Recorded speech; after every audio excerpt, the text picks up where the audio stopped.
How's it going, everybody? So we've got an exciting review today as we are finally talking about Scream 6. I am super excited. It's just a great time to be a Scream fan with yet another installment in one of my favorite ongoing franchises. After Scream 5 brought in this fresh new era for the franchise, blending together the legacy characters with a great new cast, I couldn't wait to see where we went next with these characters in Scream 6, especially since we're moving the story and Ghostface over into New York City. We've seen the franchise leave Woodsboro before. Scream 2 and Scream 3 both were set in different places, but there's something refreshing in this entry about it being set in New York City. Scream 6 definitely takes full advantage of this new location, the Big Apple, since everything in Scream 6 is so much bigger than the fifth film, featuring some of the biggest and best chases of the entire franchise that not only were just so much fun because of its use of New York as a backdrop, but absolutely nail-biting, since there's always so much suspense in the air, even from the very beginning of the film. From start to finish, I would say there's suspense in the air because we open with such a great opening sequence. I don't want to give away,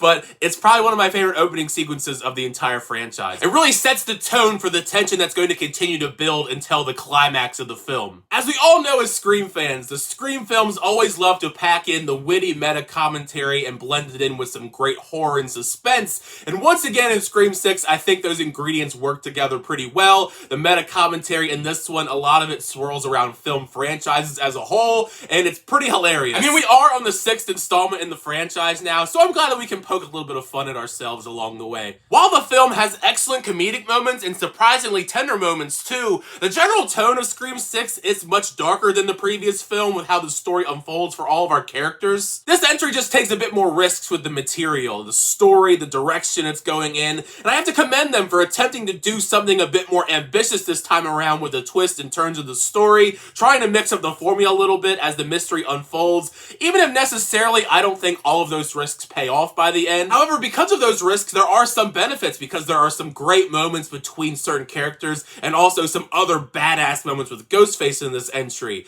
Ghostface has always been one of my favorite horror icons, but this interpretation of Ghostface in Scream 6, I'd argue to say this is an interpretation of Ghostface that we've never seen before. Right down to the design of Ghostface in this, it's super creepy. They're very mean. They're very brutal. The kills in this are very bloody and very gory. It's pretty awesome, I gotta say. It was just kind of a surprise on how gruesome the kills were and who Ghostface takes out in this. I did make predictions beforehand on who I thought was going to live and die in a previous video. I won't say how many I got right, how many I got wrong, but there were some big surprises here as far as who lives and dies. Another major element that bolsters Scream 6 is this amazing cast. I love the cast assembled here for this. The returning characters from Scream 5, the legacy characters, all of them blend together so perfectly in this installment. All of them just have electric chemistry, and I love how we continue to expand on their characters here. Melissa Barrera continues to be pretty solid as Sam. I think she does continue to open up and be a pretty interesting character in general,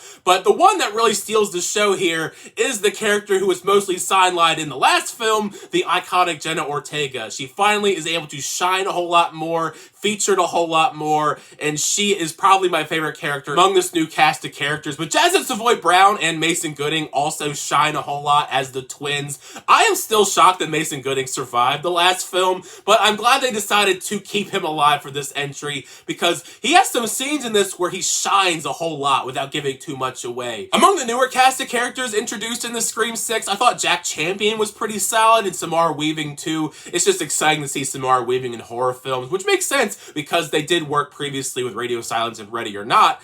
And now the big thing we got to talk about here as Scream fans is the fact that Sidney Prescott herself, Neve Campbell, is not in this entry. And I understand why people are disappointed in that. I mean, she is the Scream franchise in a lot of ways. But after seeing the film, I think it works perfectly without her inclusion into the story. If anything, if you were going to force Sidney Prescott into this narrative, I think it would just feel kind of weird. It doesn't really make sense to me. I think Courtney Cox and Hayden Panettiere coming back as Kirby do fit the roles well as far as what they're trying to do here and have that veteran presence, those legacy characters. And since Courtney Cox doesn't have Dewey or Sidney Prescott here, she's able to shine in a way that we've not seen before in other Scream films. And I think this is some of Courtney Cox's finest work as the character. And as someone who loved Kirby in Scream 4, it is just amazing to see her inclusion in this entry. And the awesome fact that apparently in the interim, she's become an FBI agent. Not only is it just great to see Hayden Panettiere once again on film. I don't even remember the last time I saw her in anything. Maybe Scream 4. But Kirby as a character, for so many years after Scream 4, I was angry that there's no way you killed off this character, and there was speculation that she was going to come back,